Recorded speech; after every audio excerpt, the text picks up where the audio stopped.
Dear colleagues, we are opening the second phase of our forum, the 16th Investment Forum. We have a big gathering here, representatives of 33 countries and over 500 attendees.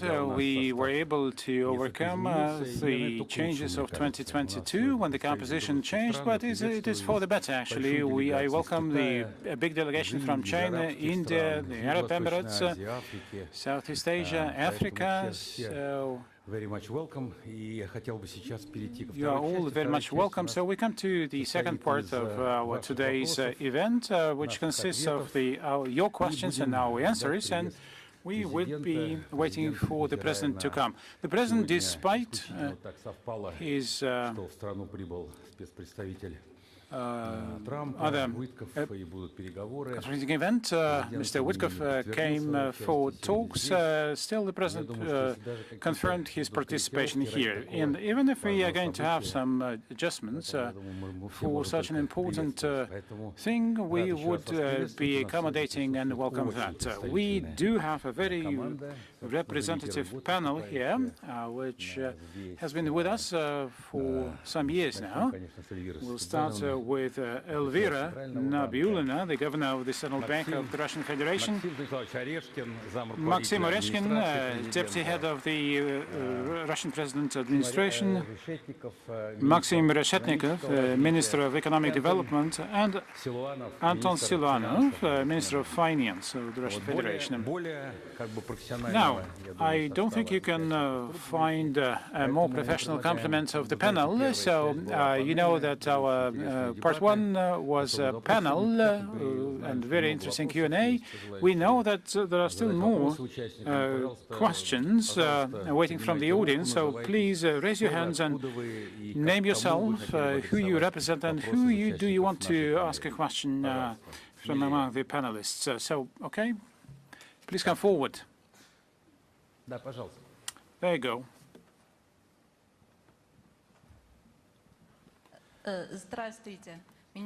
Hello, my name is Sin. I represent Chengtong International, the company which has been quite long represented in the Russian Federation over 27 years. I have a question to Elvira Nabiulina.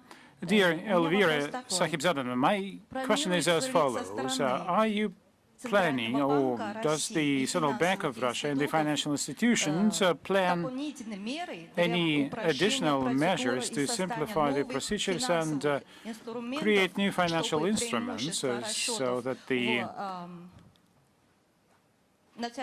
benefits of settling in national currencies can be made available to a wide range of foreign companies operating in Russia? Thank you. Thank you very much. And indeed, this is an important question.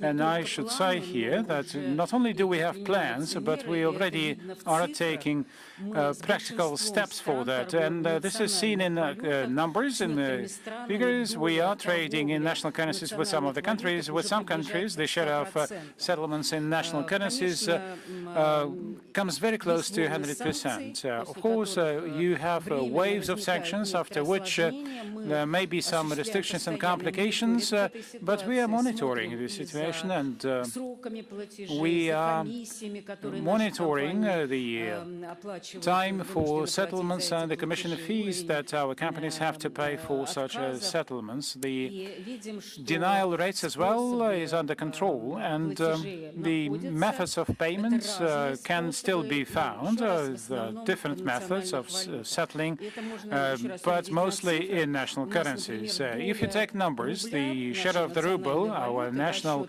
legal tender in the export settlements, is about 57%. In 2021, it was only 14%.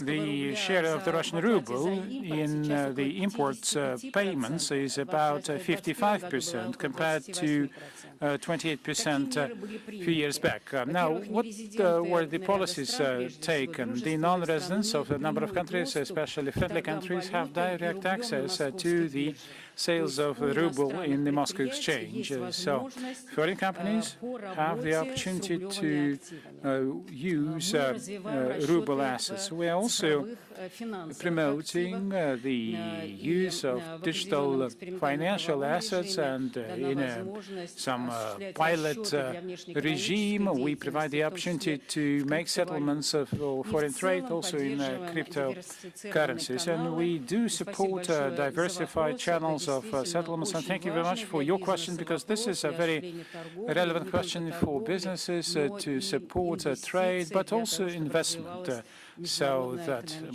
the international economic cooperation can progress. If I just may add a little bit, just to take a different perspective of the question, well, you already mentioned what's happening in Russia, but again, overall, this is part of a global process of big global changes that are happening in the world. The first story is about the change in the structure and architecture of international trade. The old economic activity centers are replaced by new ones, and the weights of economic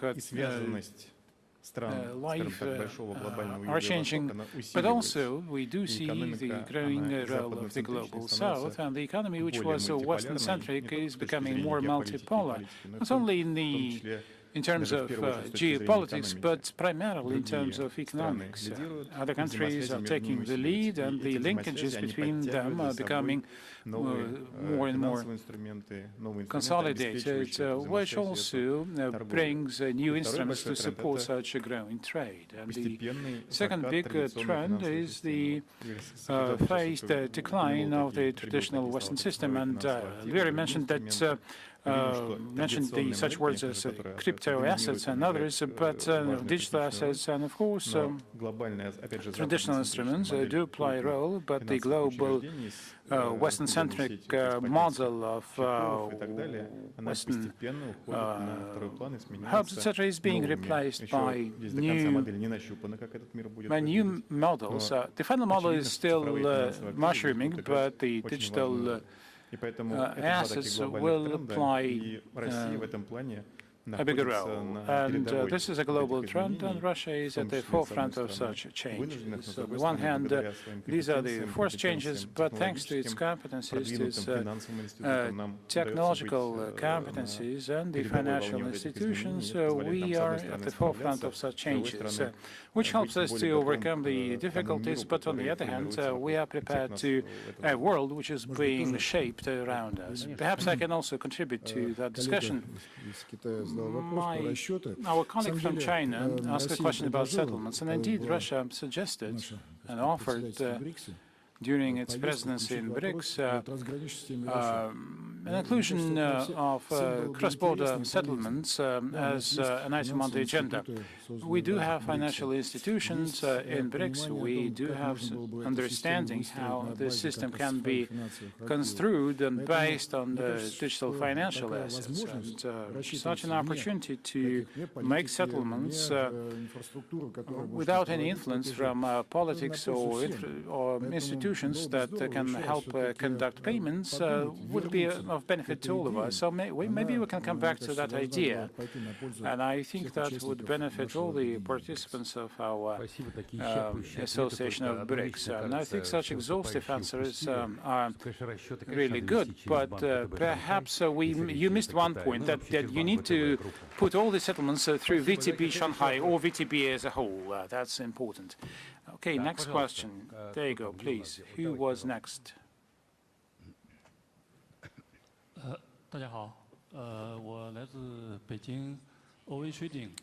Hello, I come from Beijing. My name is Yan Changyang.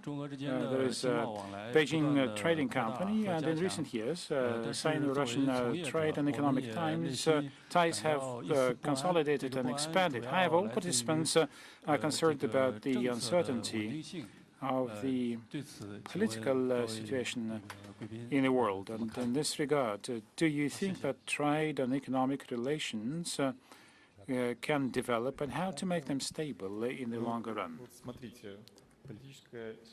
Look, the political environment in China is stable. The political environment in Russia is very stable. So in relations between Russia and China, there are no concerns, and we don't have to doubt anything. And we do see the outcome of economic performance, and indeed most players are not afraid, but rather they are augmenting the trade, and the trend in the recent years indeed testified to the fact that the turnover has been growing, and the turnover is based on the political stability which you see in China and Russia. Thank you very much. Maybe we come to the next question. Yes, please. And other sectors are not as active as we would like them to. Dear Mr. Reshkin, we don't have Maxim Vladimirovich, Maxim Stanislavovich.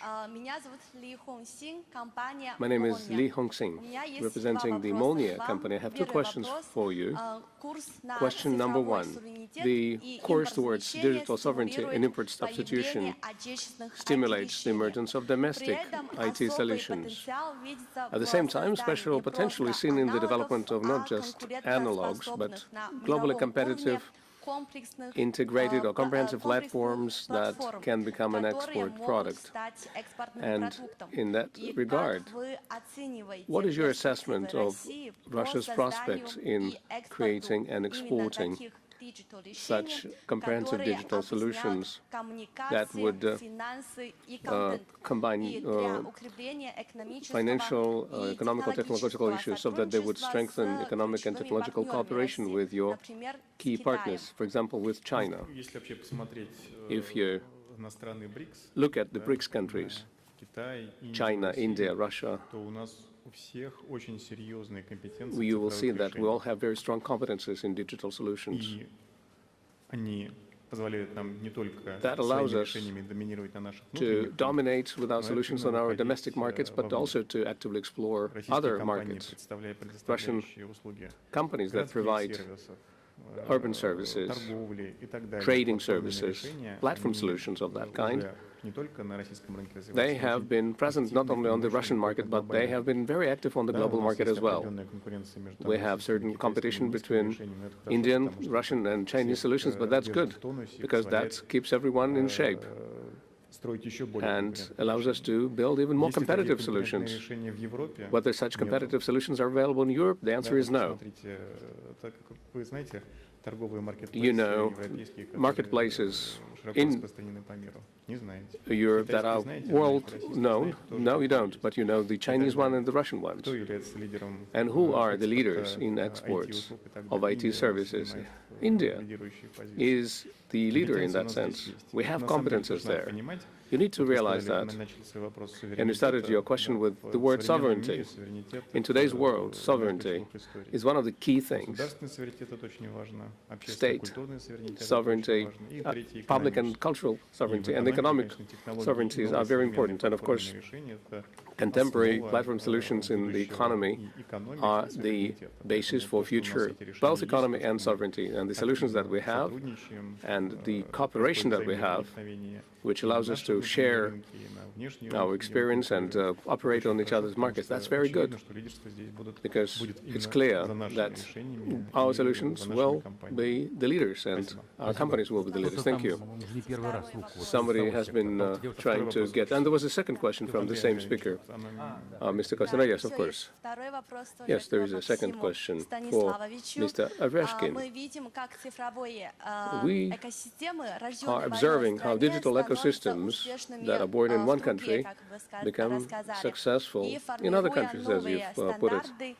They help develop new standards of interaction. An example of this is Chinese super applications. Do you think that Russia also has a chance to create and offer its BRICS and SCO partners. And One Road, One Belt initiative, not just individual services, but entire tech ecosystems that would become digital bridges to simplify tourism, trade, and communications, and what role private initiatives could play in this. I'm confident that they're not going to become monstrous, but they will become good aids and assistance to people, and the solutions that are available now in Russia. I'm not going to name specific companies. You all know them quite well. Whenever you come to Russia, you use all these services. And they are available not just in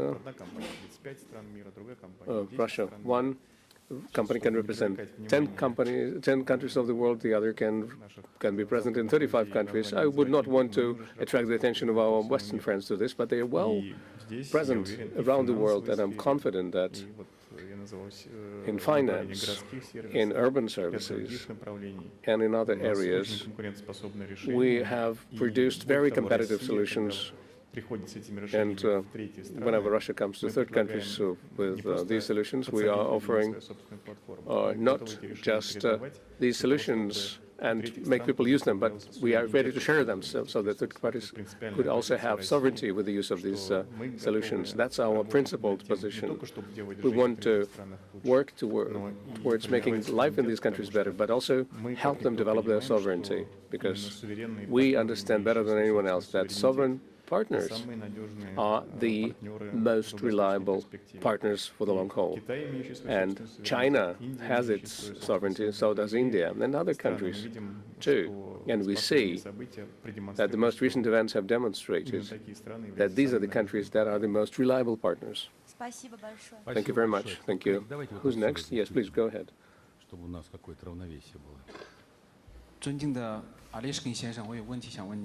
I have a question for Mr. Oreshkin. I represent the New Shipping Line. It is a great honor for me to ask a question.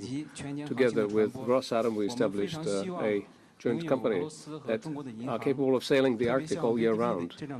We hope that with your support and the support of the VTB Bank, this project will continue.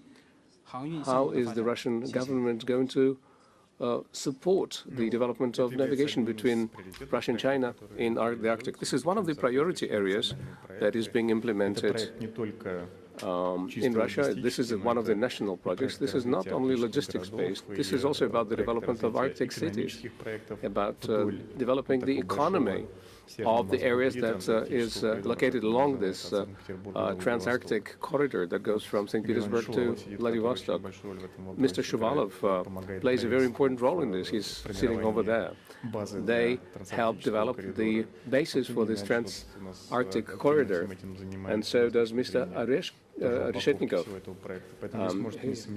in supporting this project. So this is a very promising project, and these investments are going to pay off.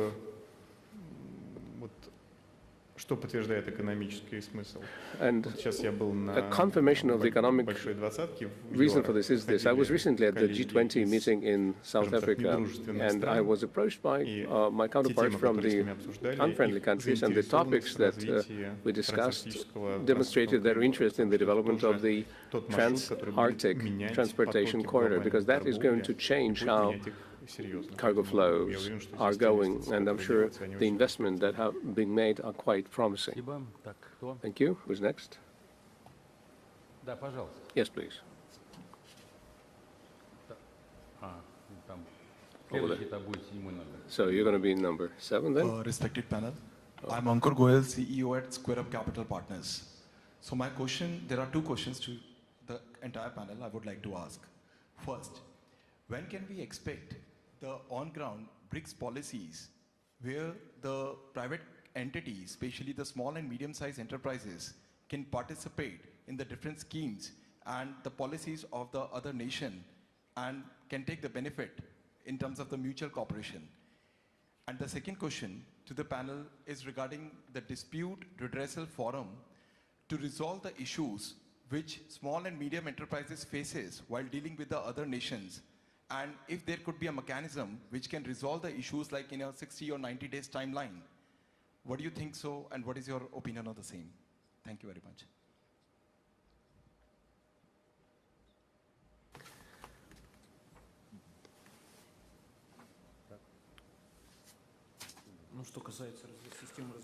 Well, as far as the resolution system for SMEs, there are several areas or pathways we could take. Well, there are agreements on the protection of capital investments, and there are tribunals that could help them agree and resolve their dispute. We don't have that with all of the countries. We have been having discussions with our Indian colleagues on signing such an agreement, and we have signed such an agreement with China and some other countries. So there is an ability to resolve these disputes, but of course SMEs cannot go to large arbitration courts or complex ones. We usually have the pre-trial settlement procedures that exist at the Ministry for Economic Development. We interact with business communities and associations of foreign businesses located here, and usually the number of such disputes is quite small, and we can perform this pre-trial resolution and we find solutions. As for our business, when we work with other countries, we try to work through our missions, trade missions, and intergovernmental committees, and whenever there are issues that arise, we try to help them. If there is a particular case, we will help. Let me add to what Mr. Repetto said. I would like to say that the role of the private companies in the business councils is really decisive, because this is the tool that needs to be strengthened as part of relations between Russia and India. And it's going to be a very effective mechanism, because there's this mediation that is happening without the participation of the state, and allows us to find solutions without complex pathways, but they have the access to the intergovernmental committees and the business representatives, and they will help them. It is clear that the depth of economic relations between Russia and China, Russia and India, I think that is something that needs to be supported by SMEs, because they provide the maximum flexibility and the ability to find the best solution. It is clear that when Russia faced the restrictions in 2022, we needed to restructure our trade, and the small and medium enterprises played a very important role in making sure that this would be happening as painless as possible. So the protection of the interests of SMEs and dispute resolutions is an important element of making these relations stable. Thank you. There was number 7 over there. They asked the question the last time. Somebody over there. They didn't get the floor.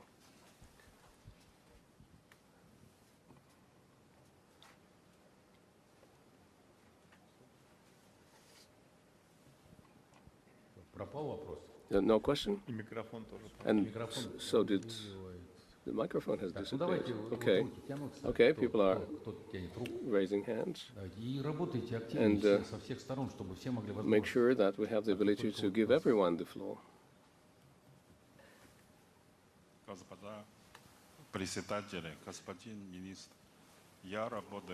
Members of the panel, Your Excellencies, Ministers, I work in the field of energy. My colleagues from Russia say that the Russian energy system is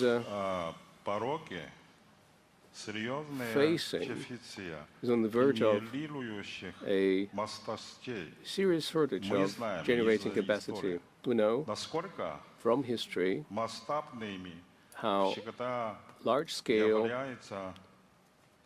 projects in this area are very important, and almost nowhere it is possible to finance and implement such projects only if you use just private commercial funds. I believe that this is an excellent area for deepening further Sino-Russian cooperation, both in terms of financing this project and in terms of supplying turbines. And how do you see this matter? Thank you very much for your question. According to our strategic documents, we need to create 155 gigawatts of capacity by 2045. And by 2030, we need to commission 17 gigawatts of new capacity, and 21 gigawatts will be upgraded. All these mechanisms that have already been put in place, the updating and upgrading of the new capacities in the Russian energy sector are related to hookup agreements to utilities when large energy companies on agreement with the energy authorities would build facilities, would attract capital, would commission these sites at a certain time, within a certain time frame, then there would be a payment, and that payment would be the payback for the investment. And of course, with all other things being equal, and if there are contests, there are certain circumstances that make the people select Russian equipment. We are not hiding this. This is a part of our policy. There are certain price advantages that we offer. It doesn't prevent other producers from other countries from entering the market, but I would like to take this opportunity and urge Chinese companies to come to our country more actively and localize their capacity and production here, because it's going to be more beneficial for them. The niche is going to be quite big. And at the same time, we do realize also that in a situation when there are high interest rates, the cost of new generation will be quite high. And our second area of focus is developing regulation approaches to generation, regulating differences in rates between the day and night prices for energy, so that we could have an ability to accumulate energy, and then there would be an additional payment for capacity, so that the industrial manufacturers who build or upgrade their facilities would know that they would have reliable energy supplies and supply. And we are not in a situation when we build a large energy site and then large investors decided to move forward their facilities commissioning, and the load was less than we would have wanted. So we want to develop regulation in energy so that we could use the capacity that we have as effectively as possible. But we have a major upgrade program as well, so we would like to urge Chinese producers to get localized in Russia. You've mentioned the deficit that is potential. That is not just about Russian economy. The whole global economy is going through a transformation in the field of energy. You all know the numbers, all of those projects that have been announced in terms of consumption of energy by computing systems because of the evolution of AI, and that is very high rate of development. There was recently a major energy fair in Abu Dhabi, an energy show, and the central pavilion was dedicated to AI technologies, and the central part in the central pavilion was occupied by the presentation of the Stargate project, which will consume 5.5 gigawatts of energy, and that is something that is being implemented in the UAE. There were major projects in the United States and China and other countries. So in terms of demand for energy, the growth rates there are going to be quite high. What is also quite important to understand is that what will transform is the market itself. If we are to look at the Sino-Russian interaction, let's say in the Kuzbass, they produce energy coal that we will take to the Far East through our rail system. They will then be transshipped to the ships, will go to the Chinese ports, then the rail will take them to the power plants that will then feed energy to the data centers that calculate and perform computing. And so computing will be getting closer to the areas where energy is produced, so that we don't have this very long route for shipping energy, and consumption of energy will be less connected to the specific area where you are located. So Sino-Russian projects associated with the construction of isolated generating facilities next to the sources of energy, that is something that is quite promising, and we are confident that more than one of such projects would be implemented, where everything would be put together and you would not be exporting not the energy but the computing capabilities. Well, if there is a deficit of energy, maybe we should dim the lights here. I don't think that we're consuming gigawatts. Okay, if that is the case, then let's do it the usual way. Okay, there are questions. Okay, let's have a question from here. Number 7. It's ready. 尊敬的奥利克斯先生，您好，我是来自扬州德云电器的王潘，我们的公司在中国江苏。我的问题是关于中小企业的人才培养和合作的计划。那么俄罗斯，我在与俄罗斯伙伴合作的时候。 We are from the Unelectric. Our production is located in Jiangsu Province, China. In the process of interacting with Russian partners, we noticed that between small and medium-sized enterprises, there is a lack of specialists of the two countries who speak the language, understand technology and regulatory requirements. 2026-2027 has been declared the year of Russian-Chinese educational cooperation. And what plans does Russia have to train personnel in the spheres of economy, technology, and investment in the context of interaction between them? And would like to invite you to the province of Dansu. Well, thank you very much. In Russia, we have a personal training system for the sector, and including in many of the Moscow-based universities and the Foreign Trade University, which is supervised by the Ministry of Economic Development. And we need to revise and relaunch the system to train experts in foreign trade. And this is not about languages per se, although that is also a priority. But we need to focus on, the business links and the exports and imports. And we know that this is a very long process, which takes time. And that is why we have the system of the Russian Export Center, which is present in the Russian provinces and helping entrepreneurs dealing with Chinese counterparts. And another additional factor that we count on would be the interaction within the platform-based economy. Many companies are building their links with China to promote Russian exports to China, but on the other hand, to be the mediator and provider of the Chinese goods in Russia. And that is exactly the mechanism where we can organize direct links between the SMEs of Russia and China, partially resolving the challenge of personal scarcity. And of course, we need to be appreciative of that. Just that this is the byproduct of the quick growth of our trade, and by joint effort, by developing the cooperation between the regions, we will be able to find a solution to that. Thank you very much. And any more questions, please? Go ahead.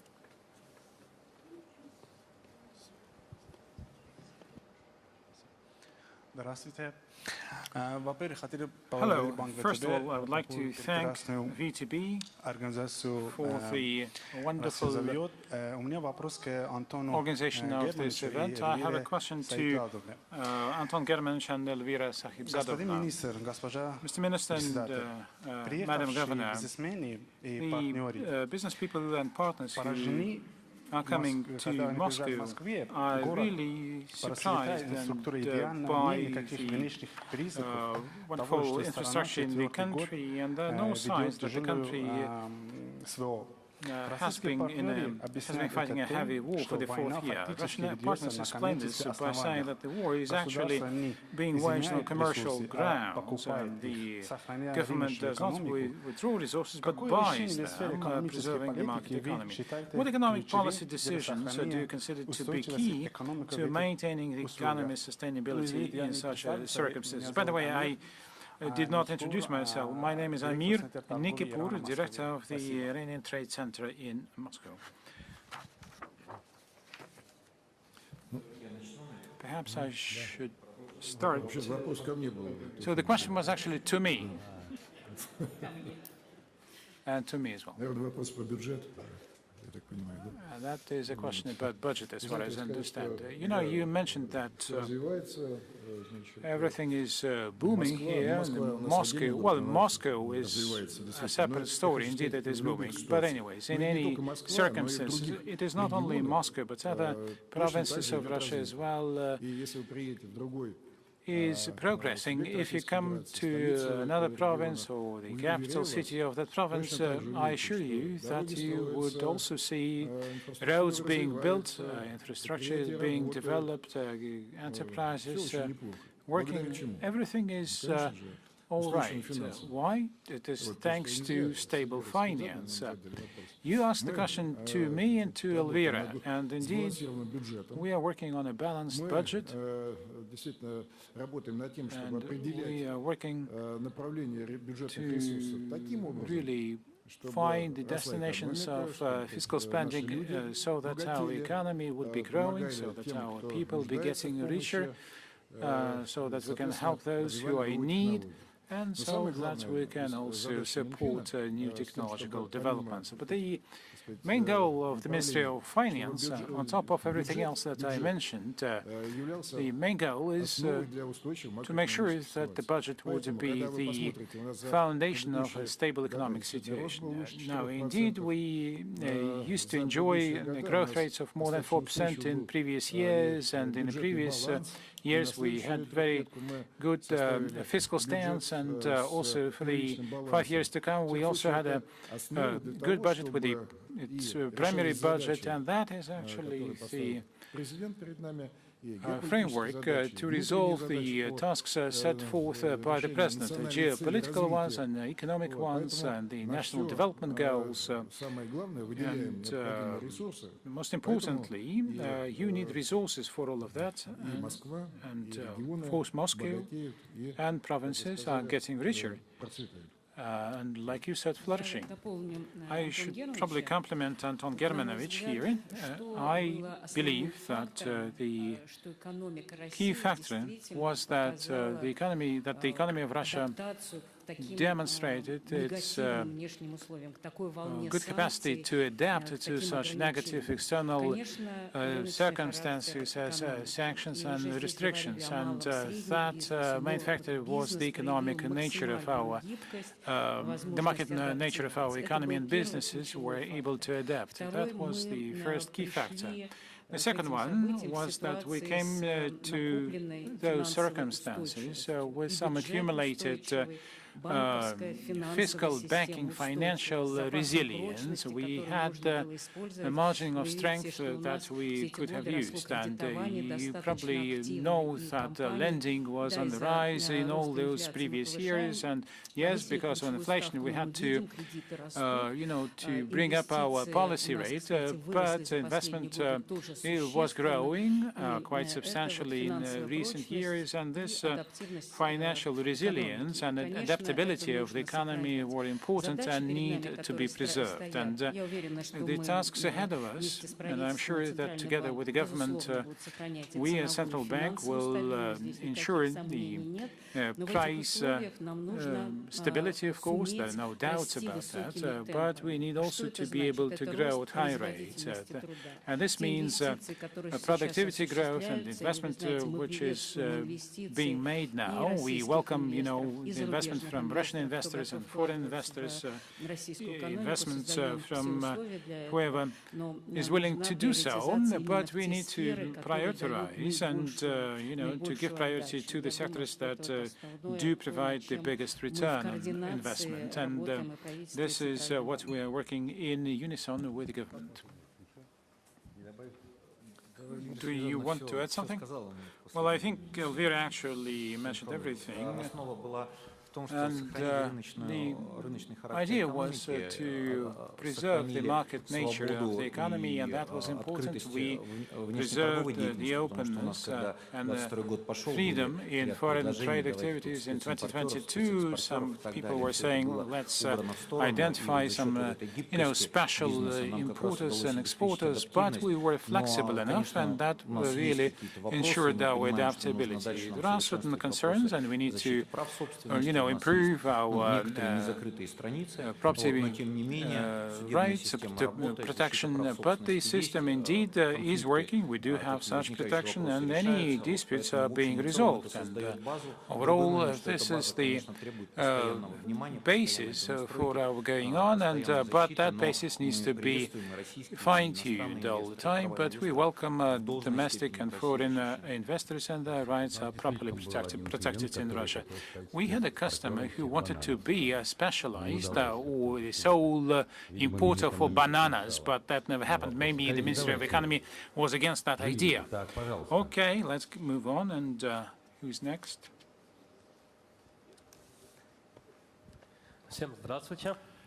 Hello to all of you. I thank you and the organizers for the opportunity to ask questions. My name is Rafat.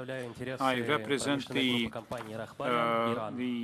Iranian group of companies. Our company is the biggest importer of grain from the Russian Federation along the Caspian Sea in the previous 2 years, and we are also ranking second among the Iranian exporters of dairy products to Russian CIS. I have a question to Maxim Gennadievich about the potential of using the routes of the Caspian Sea basin. I'm sure that we are lagging behind the opportunities opened by the access to such sea. Kazakhstan and Azerbaijan are developing their cargo shipments laterally, and I don't see why we cannot do the same north to south. This is the only sea in the world where we, the 5 Caspian nations, can fully control what is going on. And we have very good working relations overall. Our port of Enzeli has long historical ties with Russia. We had many things happening in our bilateral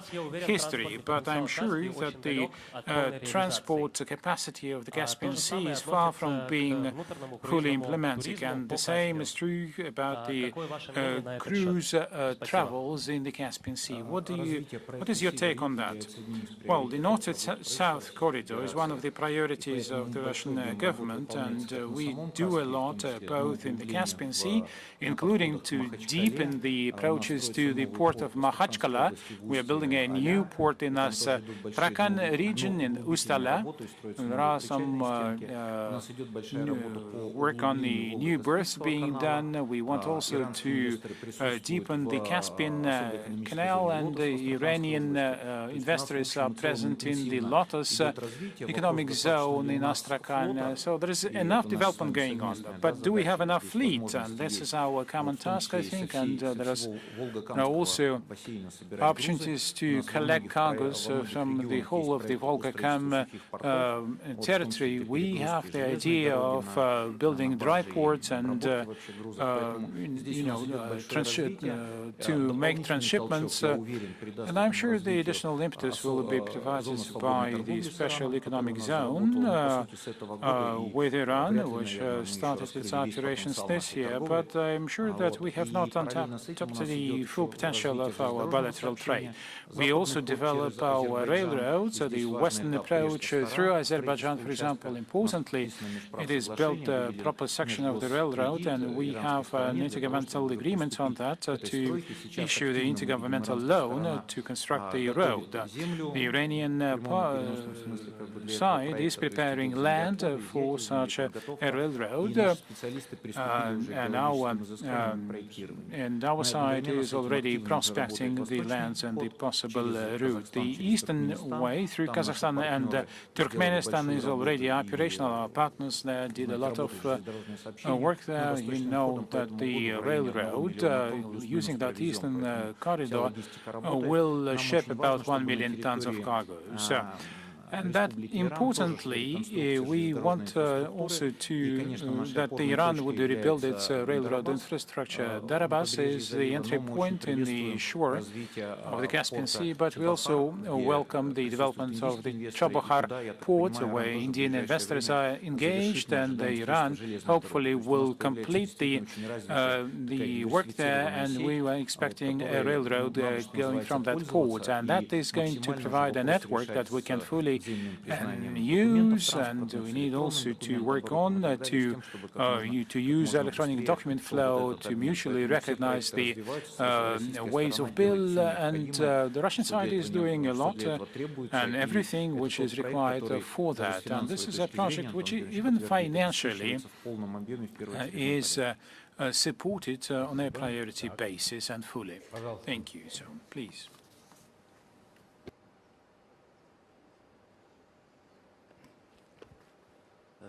Hello,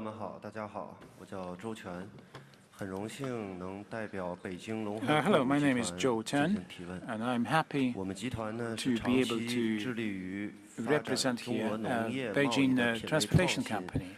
I would like to ask the following question. Our group of companies has been working to expand the range of products being offered and also incentivize agricultural production. We are going to also set up a forward warehouse for the Russian products in China, in Jiangxi province.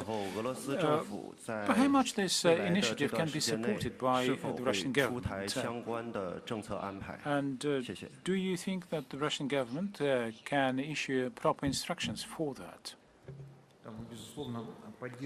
Well, undoubtedly, we do support the growth of mutual supplies of agricultural produce between Russia and China. We do see that in China, Russian produce is in big demand. There are some problems, of course, that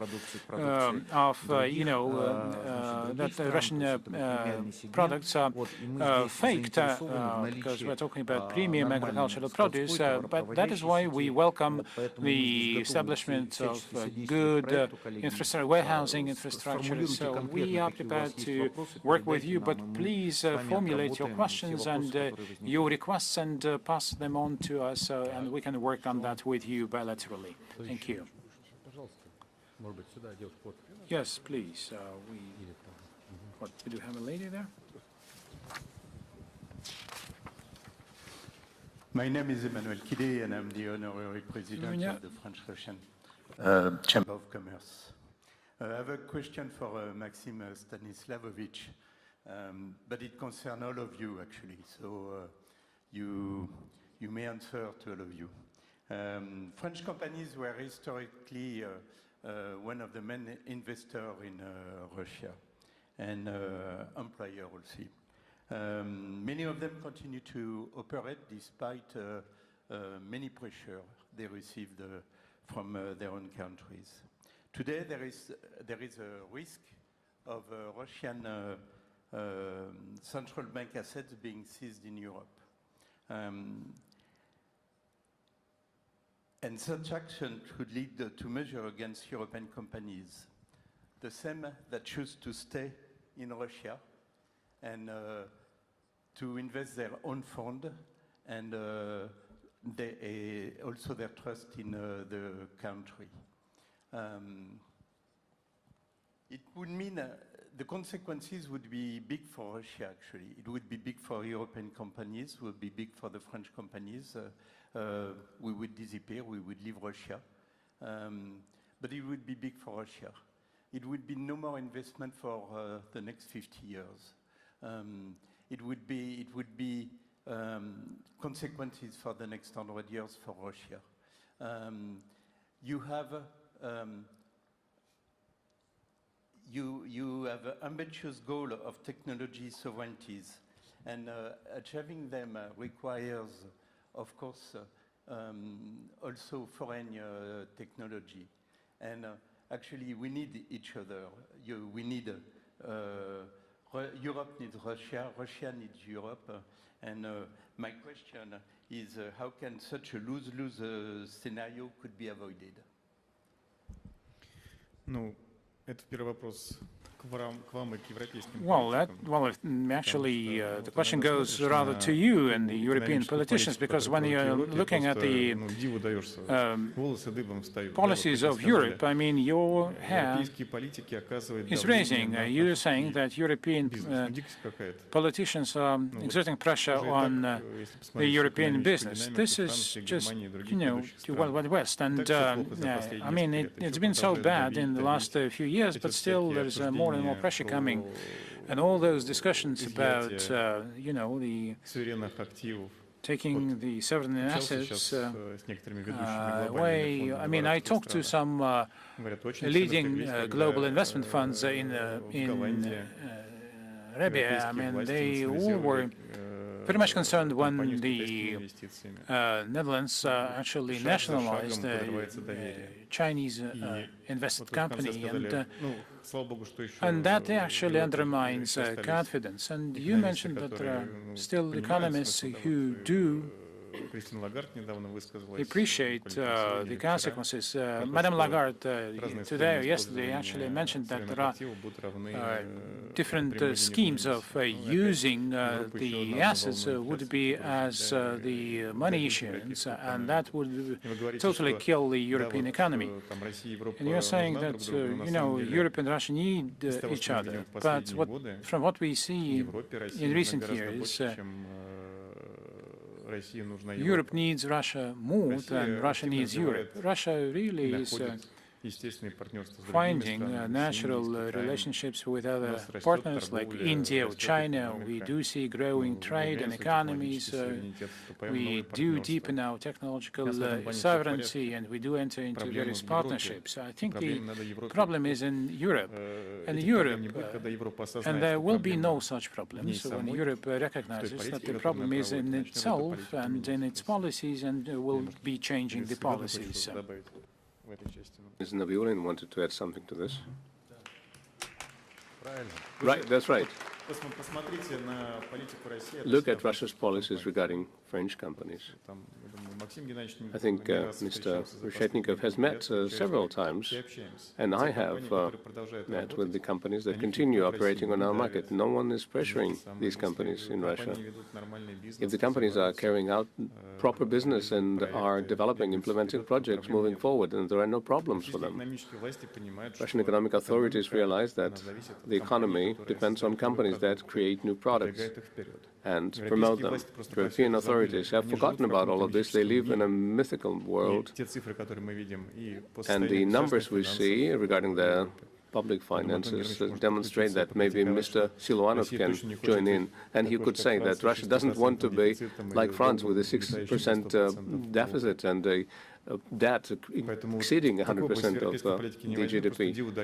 No matter which country you take, I mean, you cannot even understand why you're torturing yourself. Regarding our business, we didn't want to leave Europe, but our bank, for example, was basically seized through raiding schemes. All our rights were taken away from us. Not a single carpet will be left. They told us about the freezing of the assets. There is no freezing. They sell assets. That's just mind-boggling. We hadn't accepted or hadn't expected that our business would be treated in this way. We had cooperated with a lot of banks in Europe for many years. We've done a lot. We've earned them a lot of money. The European banks earned a lot of money, and I'm just taken aback by this. And this should stay in the memory of the Russian businesses for a long time. Let's move on, colleagues. Yes, please. Number 2. Over here.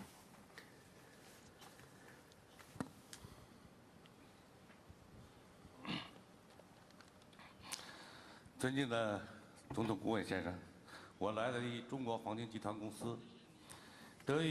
Mr. Ereshkin, I represent China National Gold Group, and right now,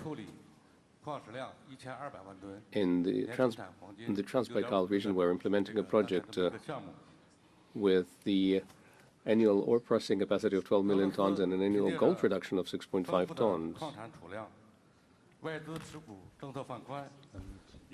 Russia, indeed, has very rich mineral resources, ample mineral resources. And Russia, in that sense, is a very attractive market for investors who represent the mining sector. At the same time, Russia and China have very long history of cooperation. I would like to ask you this question: how will Russia continue to ensure the stability and transparency of foreign investment, in particular in the mining sector, and given the special conditions for mining in regions such as the Arctic, Siberia, and the Far East, will Russia launch more specific plans for technical support and infrastructure development to help foreign enterprises in these regions participate more effectively in the development of ultra-large mining projects and achieve mutual benefits? Thank you. We've with regard to the investment projects that are being implemented in Russia, we are looking at them very attentively. We try to support them at all levels, at the regional and the federal levels. We have the Development Corporation, and Igor Shuvalov is in charge of large projects. We have major mining projects with the participation of foreign investment, and he supports these projects and provides assistance. So the whole line of support is there. What Mr. Reshetnikov has said regarding potential disputes, fortunately, we don't have them. And if they do start to emerge, we manage to resolve them quickly. So we have all of the prerequisites. You can direct any of the questions you have to Mr. Reshetnikov, but I think we have created such a system that does not assume that there would be a lot of additional requirements, either at the regional and the federal level. And support will be provided at all times. If the project is implemented in accordance with our legislation, nothing is breached, and there will be no questions for that. So we welcome that cooperation because we have a long border between Russia and China, and that means that the results of our joint work, the product of your company can be exported freely without any influence of third countries. And everything is going to be quite balanced here. So if there are any issues, well, there's a set of measures from regional to the national level where this can be resolved.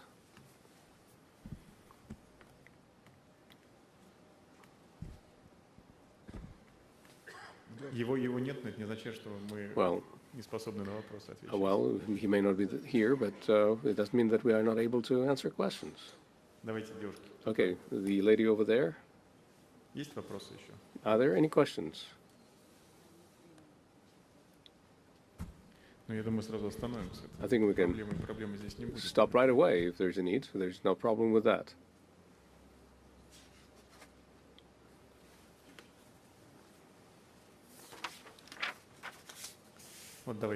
Okay, over there. Go ahead. Hello. I would like to thank the organizers for giving me the opportunity to participate in such a great event.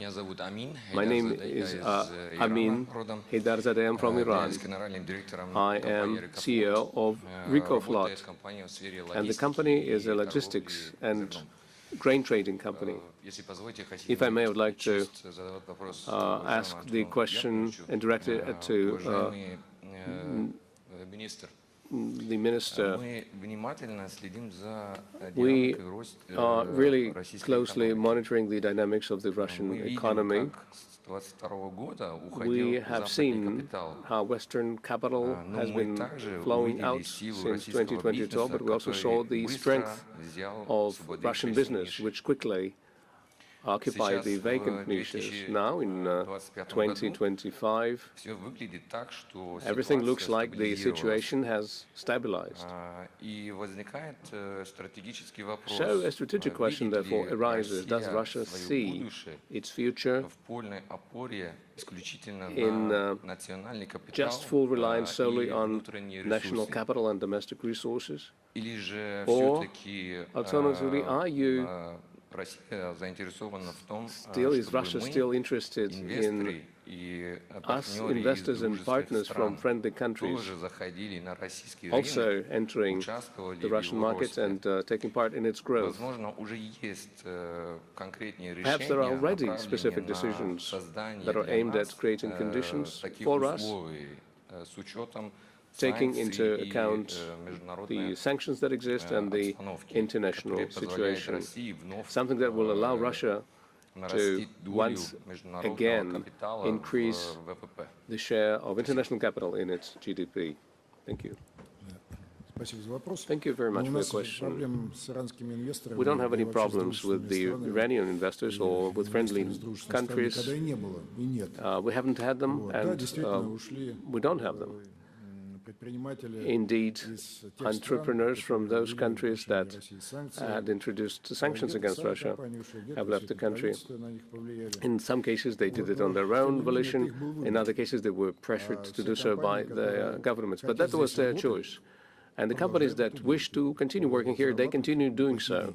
And they keep making good money. By the way, now you can make gains on the financial market and in the regular economy as well.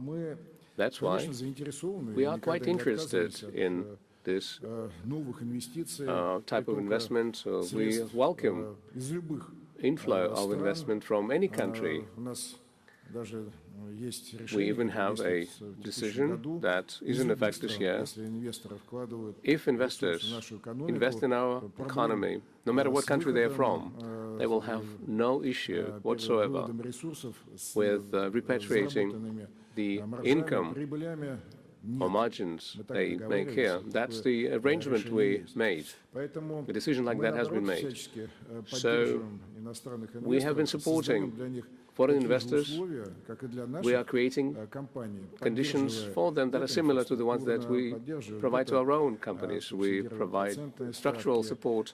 We subsidize interest rates in other cases. So these are, in essence, the same kinds of preferences that apply to local companies.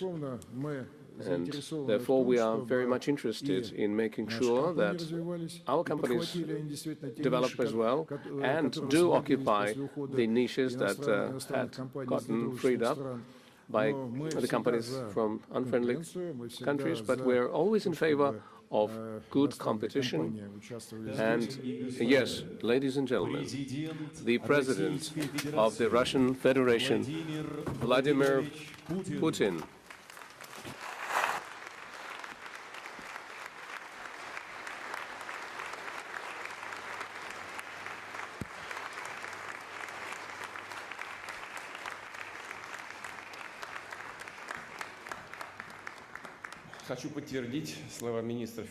I would like to reaffirm what was said by Minister of Finance. We stand for the competition. I fully agree with that. And I will have to state that I will have to reiterate what they have already said. They have already mentioned the most interesting things. But what I'm going to say is also important because it is going to mean that we have a consensus in our economic policy between the government, the presidential office, the central bank. Regions of the Russian Federation are not represented here, but let me assure you that we are working in close contact with them, with the business, and in general we have a high level of solidarity and efficiency. At the outset, I would like to welcome the guests and participants of the plenary session of the International Russia Calling Forum. Good afternoon. It has become a good tradition that this event brings together entrepreneurs and investors from dozens of countries of the world for meaningful discussions on issues that pose interest for the business and directly impact the development of trade and investment ties of Russia with foreign countries. I know that in the focus of your attention are the main trends, both in the global economy, on the world markets, and in the Russian economy. The specific tasks that we set for ourselves in order to promote the business initiatives in our country and in order to launch new and promising projects. Hence, for the expanding of opportunities for profitable investment in most different fields. Those are the topics I would like to briefly address in my remarks. As you know well, the world of today is characterized by high turbulence that was largely provoked by non-competitive struggle on the part of some Western countries.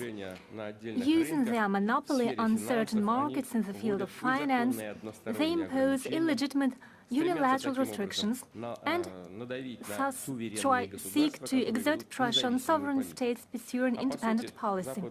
In fact, Western countries want to eliminate rivals and preserve their former privileges, that very waning monopoly in the changing world of today. Well, you know, in the post-Soviet times, we used to say, and that is, our Western then partners taught us all difficulties should be overcome not by administrative measures, but with market measures. And restrictions are an attempt to maintain the administrative ways to govern the economy. It's not a successful or effective attitude. Definitely, Russia feels such an external pressure, but our country is up to these challenges. We will continue to pursue a sovereign economic policy and act on a global arena in accordance with our own national interests and the needs of domestic business and our citizens. We will fulfill our obligations to foreign counterparts and expand cooperation with those countries who are interested. As I said before, such countries that act rationally and pragmatically constitute an absolute majority. Over the past 3 years, we significantly enhanced the volumes of trade with them. I'm talking primarily about our key partners, that is China and India, with whom we have a long history of friendship and strategic cooperation. I know that in this hall there are many representatives of Chinese and Indian delegations. Let me stress, we are willing to give a new quality to our cooperation with the People's Republic of China and the Republic of India and enhance its technological track. Many joint projects in energy, industry, space, agriculture, and so on serve exactly this goal. As regards the economic agenda, we have established a meaningful dialogue with President of the People's Republic of China, His Excellency Mr. Xi Jinping. We are going to address these very topics in detail with His Excellency Prime Minister Narendra Modi during my upcoming visit to India, including the increase of import of Indian goods to our market. Definitely at this session, we have addressed the import element of our strategy. And this definitely belongs primarily to, concerns primarily India, as we talk about issues related to the trade balance. I'll reiterate, Russia is open for cooperation with foreign business, both in the field of trade and in the real sector, and on the stock market.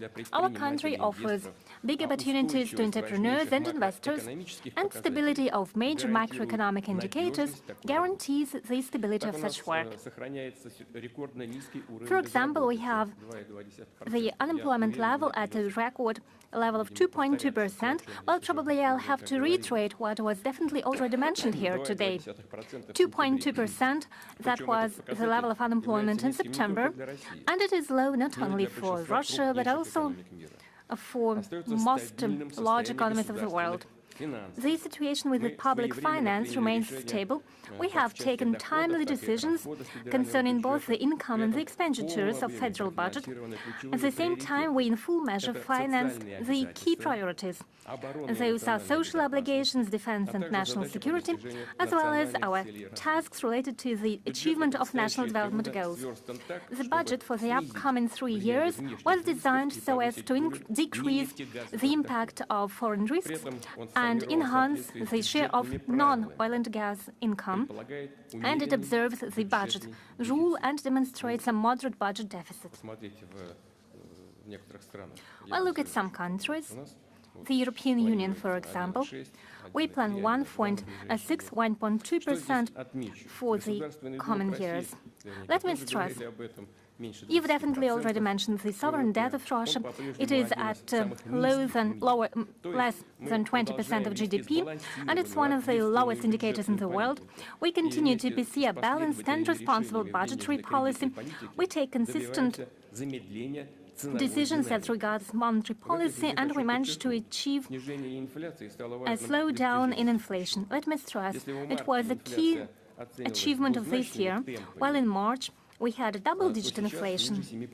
Now inflation is less than 7% year-to-year, and by the end of December it is estimated to be at less than 6%.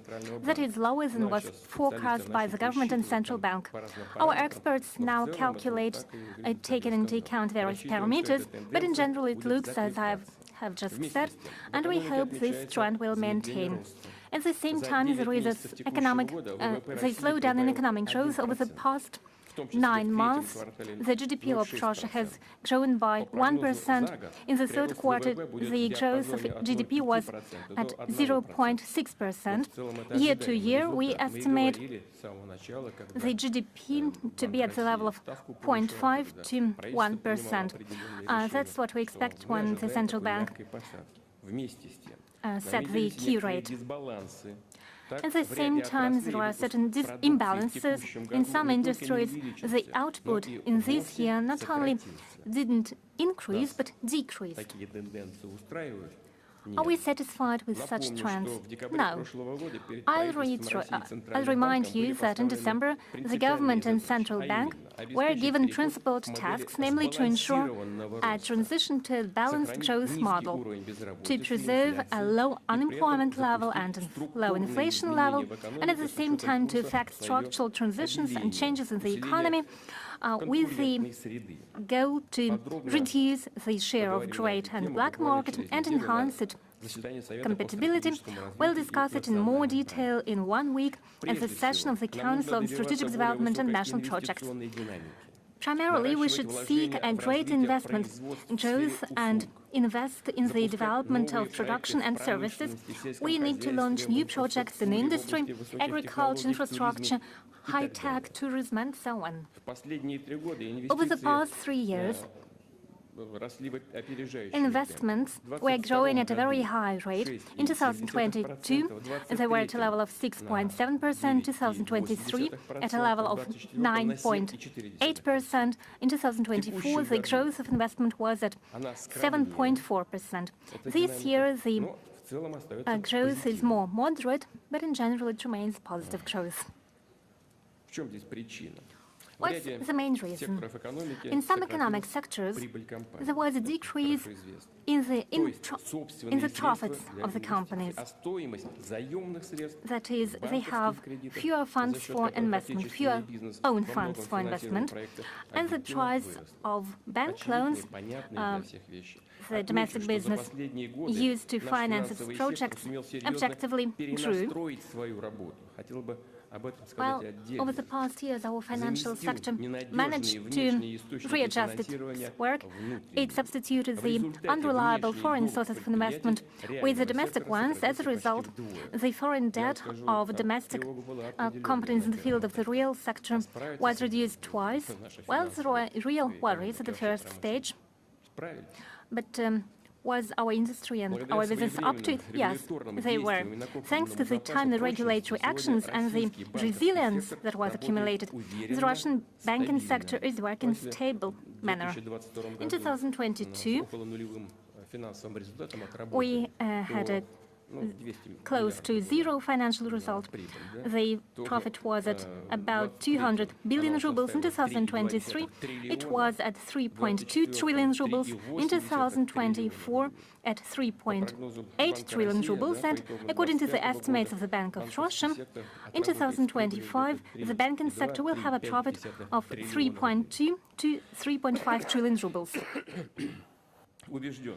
I'm convinced that it's necessary to build up the contribution of the banking sector to the development of national economy, our territories, cities and towns, to increase the efficiency, the effect for the real production from the use of credit resources. At the same time, it's very important so that the funds of the banks, their revenues, citizens' savings, the savings of the companies, were used to implement business ideas not only in big cities and in the business center, life centers, but everywhere in all the regions of our country. That is why every entity of the Federation has already introduced a regional investment standard. At the regional level, there are development agencies being launched. They provide support for investors. They suggest how to register lands, how to obtain support mechanisms, how to solve infrastructure issues. But very often, big projects, given the scale of implementation, they go beyond specific region. The same goes for foreign investment. Maybe a federal view would be useful, where our foreign partners could implement this or that project, and what federal support measures they could use. For such initiatives, I propose to create a unified ecosystem of investment support, so that the entrepreneurs or companies could receive professional consultations and help through the whole life cycle of their project, from the idea to implementation. And I propose to create such an ecosystem on the basis of a web.rf cooperation with the participation of the Ministry of Economic Development.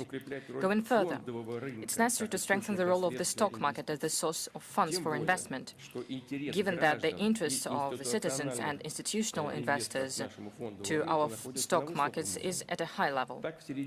In the middle of this year, speaking about Moscow's stock exchange, more than 37 clients were registered. I'm speaking about individuals. It's almost half of the economically active population of our country. The total value of their assets exceeded 11 trillion rubles. Speaking about the number of legal entities using broker services, during the year, their number increased by a third, up to 50,000, and the volume of their portfolios exceeded 15 trillion rubles. Yes, current economic situation reflects on the Russian stock market. Its capitalization has reduced a little and now stands at around 23% of the GDP. This year, only 3 companies listed their shares for the first time, including our leading development institute in the sphere of housing, Dom.rf Corporation. And I congratulate you on that. I know that your team and you made a lot for this, and it was a successful work. It is obvious that the Russian stock market has room for growth, for new offerings. We need additional efforts to increase its capitalization so that the potential of the stock market would be used in the interests of the whole country. That is why I think what I suppose possible to suggest is that to invest in bonds and shares of funds. But increasing debt is not the only instrument to expand productions and launch investment projects. For long-term development, it's also important to attract share capital. In order to intensify this work, I ask the government in the nearest future to organize a program of initial and secondary public offerings for the companies with the public ownership. At the ministries, I ask to outline sectoral plans for big issues to get listed. Of course, providing specific effective incentives for business that offers its shares, including coordination with the existing support measures with the companies going public. I'll give a good example about this. If a borrower of an industrial development fund conducts an initial public offering, so-called IPO, they can count on a lower rate for a loan. Second, we need to increase the effectiveness and transparency of joint stock companies' management so that their shareholders were sure of reliability of their investment and of receiving income. I know that the Bank of Russia, together with the Moscow Stock Exchange, with the support of the Ministry of Finance, launched a program of creating shareholder value. It is based on similar experience of Asian countries. The program focuses on publishing corporate indicators that are significant indicators for investors, including net assets, dividend yield, forecasts, and development plans, and so forth. The participants of the program of creating shareholder value will form the pool of the companies that will become the so-called reference point for other Russian issuers, the quality mark for investors. And I ask the government until the end of the next year to ensure the joining this program of the biggest joint stock companies with public ownership, as well as to coordinate the work conditions, incentives for the leadership with the increased shareholder value. Of course, we need to be very accurate. I understand that in the modern conditions, we need to see the real situation in which our state is right now. We need to understand the complexities before our state, but we need to follow this path. And the third, finally, it's important to continue raising attractiveness of the capital market, strengthen the trust of the investors, and to ensure the inflow of funds. More countries join the program of long-term savings that serve as an important source of long-term investment. We have already concluded more than 8 million such agreements, amounting to almost 560 billion rubles. Last year, during this forum, I gave an instruction to further stimulate the so-called family savings. I'll remind what I'm talking about. If parents open in favor of their kids a product of long-term savings, add funds to it, they can obtain a tax deduction for personal income tax. The size of the deduction will be based on the sum of real contribution, up to 500,000 rubles for every parent. It means that the highest possible sum for a family to obtain a deduction will be 1 million rubles, and the necessary changes to the legislation have already been made. Moreover, there are preferences for employers that co-finance savings of their employees in long-term savings program. They'll come into force since September the 1st next year. We'll see how these innovations will work out, how business and citizens will assess their effectiveness, and after that, we'll fine-tune these measures or launch additional mechanisms to develop our stock market. Distinguished friends, feedback, constant dialogue with business community and investors are the key condition for improving business climate, for strengthening investment dynamics as the guarantee of confident long-term economic growth. It is important to take into account opinions, proposals of national business and our foreign partners, as well as the best foreign practices. We also need to assess our own experience to solve tasks and problems that our business considers to be of paramount importance. It is essential that the forum, Russia Calling, gives an excellent opportunity to conduct open, constructive discussion on all these issues. I know that you have a very active discussion, and I'm sure that it's very substantive and very useful. I would like to thank you. Well, of course, I'm speaking to our foreign friends and partners. Thank you for being here. Thank you for showing interest to our work, and I wish you all the best. Thank you for your attention.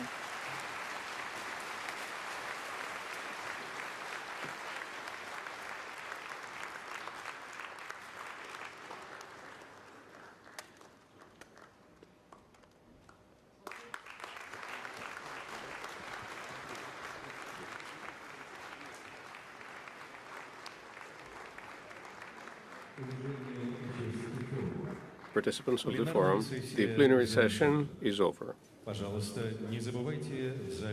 Please don't forget your personal articles in the room. The plenary session is over. Please don't forget your personal belongings in the hall.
Good afternoon.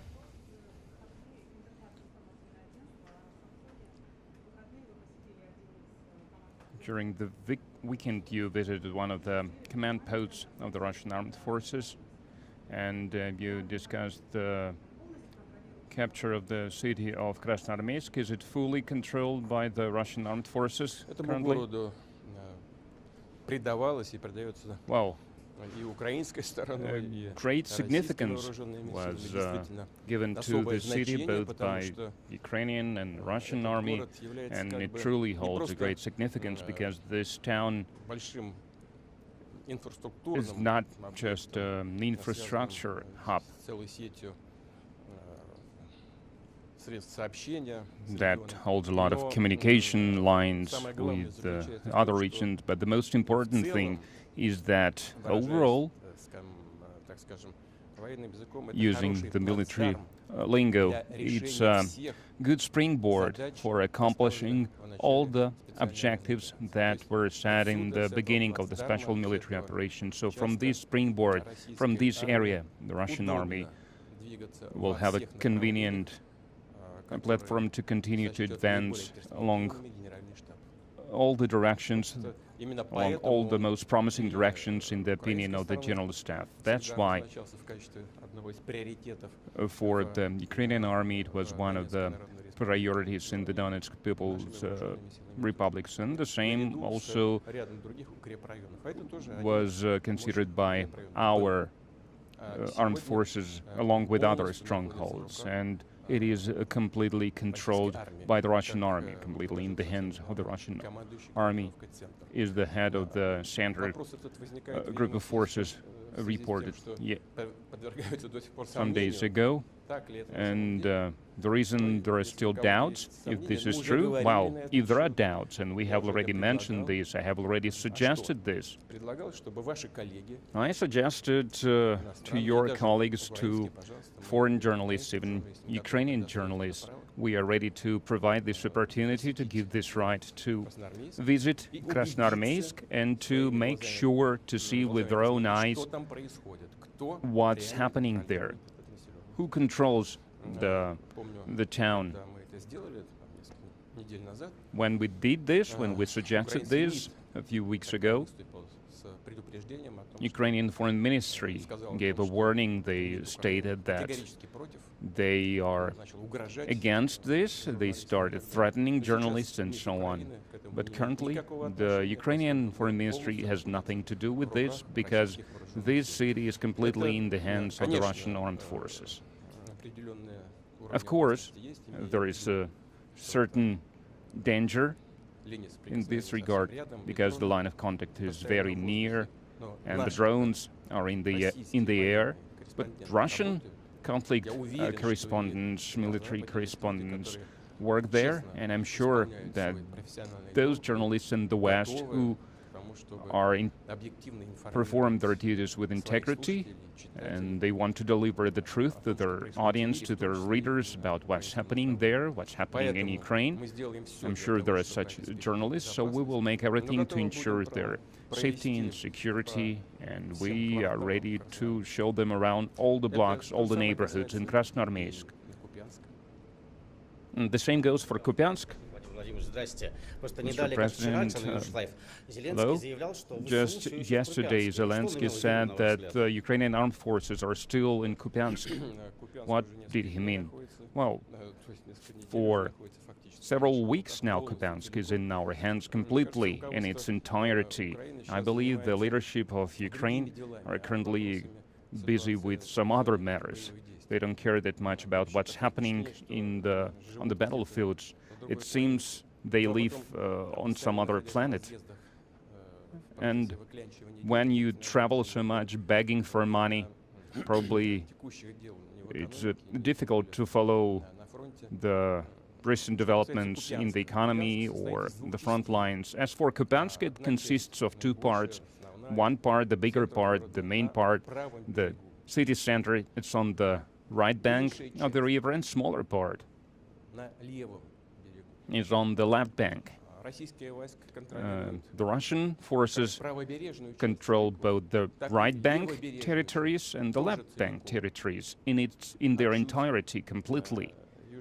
And a little bit to the south, along the same river bank, there is another settlement that is called Kupiansk-Uzlovaya.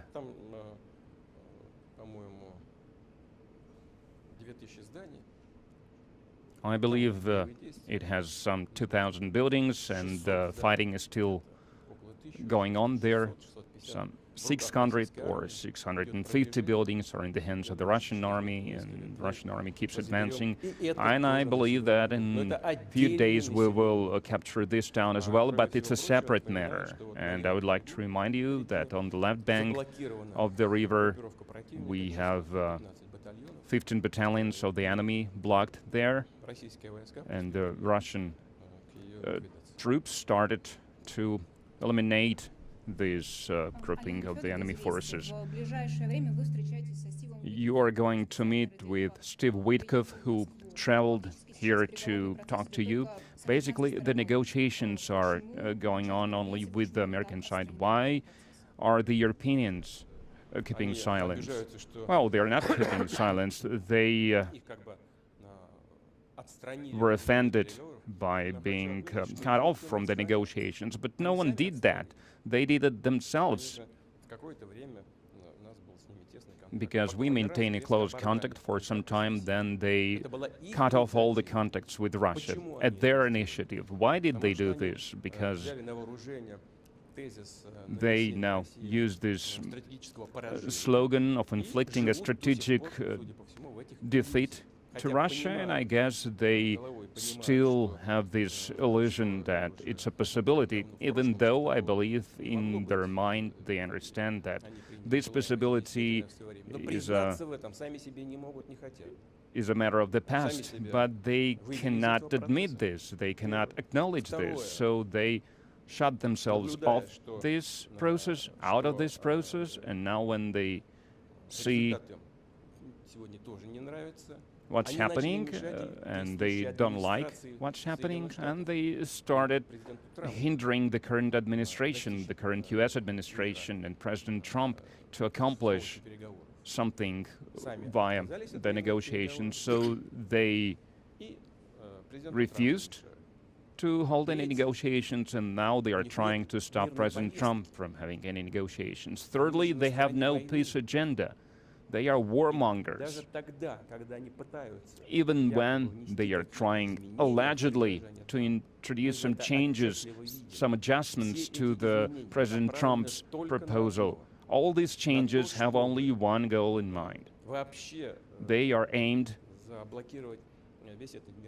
at blocking and putting to a halt this peace process. They are trying to make demands that are unacceptable for Russia, and they understand this, and then later they would try to blame Russia, accuse Russia of stopping this peace process. This is their objective, and we can clearly see that.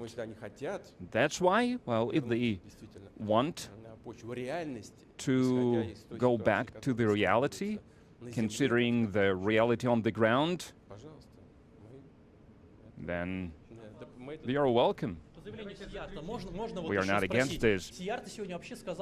Sierto, today, he said that there might be a war with Europe. He says that NATO, its European member states, they are planning to start the armed conflict by 2030. It's a serious thing. It's almost a sensation. So what do you think about this? Are we getting ready for anything?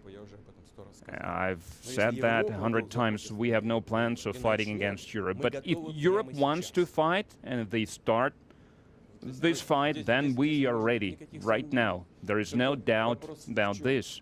But the only question is, if Europe starts the war, unleashes this war, because that's not Ukraine. With Ukraine, we use some surgical means. We are trying to be really careful, because you understand why. This is not a war in the direct sense of the word. And if Europe all of a sudden wants to start a war, and if it does start a war, then very rapidly there might be a situation where we have no one to negotiate with. Well, honestly, I did not receive information yet. I know that it did happen, these attacks against tankers in neutral waters, or even in the special economic zone of a third country. This is piracy, nothing else.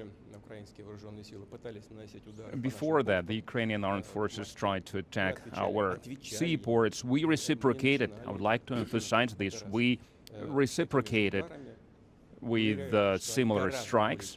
And I assure you, these strikes were much more powerful, much stronger. And first of all, they were launched against the vessels, against the ships that were used to supply military equipment and ammunition to Ukraine, and we hit precisely where we intended to. And you can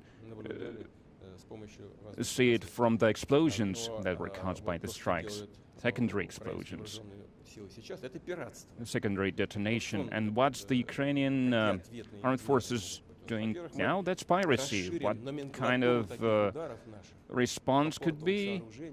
We can enhance our strikes against the port infrastructure and against the vessels that are entering Ukrainian ports. That's one. Secondly, if this goes on, then we will look into the possibility, I'm not saying that we will do this, but we will consider it to perform some actions against the vessels of those countries that are helping Ukraine with performing these piracy actions. So we might cut Ukraine off the sea to stop them from being involved with these piracy tactics. I hope that the Ukrainian leadership, the Ukrainian authorities, those who are standing behind them, it will give them some food for thought. They should continue with this kind of practice. Thank you.